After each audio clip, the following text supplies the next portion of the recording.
Sziasztok! Újra jelentkezik a Kérdeztem a partypoint.hu-n. Ezúttal arra keressük a választ, hogy a hallgatók mennyire vannak tisztában az ingyenes esti úszás lehetőségével.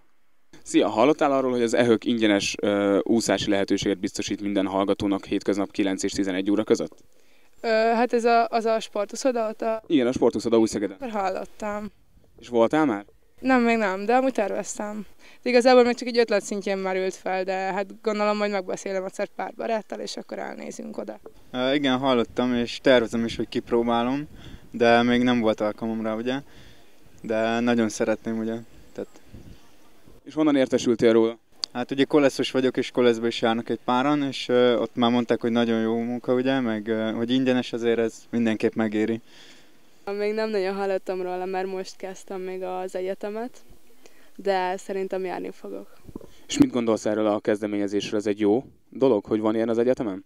Nekem tetszik, mivel 15 évig úsztam, csak már abba hagytam, és így biztos ki fogom használni a lehetőséget. Nem, erről nem, ez még új nekem. Pedig ez már közel 20 éve lehetőség az egyetemistáknak. Ezek szerint nem hallottál róla? Nincs olyan ismerősöd, aki esetleg már úszott volna?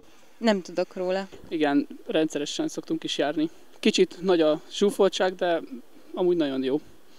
Jó időpontban van, az egyetemistáknak megfelel, akkor tudnak szabad időt keríteni, és jó mozgási lehetőség.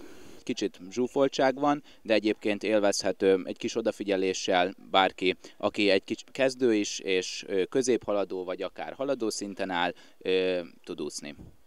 És akkor ajánlani szoktad ismerőseidnek? Természetesen ajánlom, nagyon sok ismerősöm jár, ugyanis hát akárhogy nézzük, ingyenes rendezvény.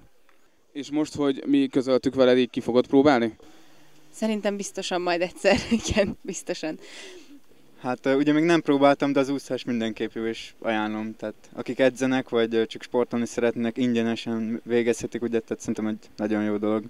Akkor ezt egy jó lehetőségnek tartod? Igen, abszolút egyébként, de tényleg.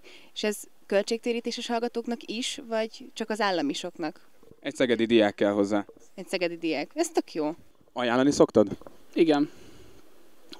Barátaimat is rá szoktam venni, hogy eljöjjenek velem. Jó kezdeményezésnek tartod? Abszolút. Csapatépítő is, meg megismersz új embereket, meg hát mozogsz is közben nyilván. Akkor fogod tovább ajánlani? Persze, egyértelműen.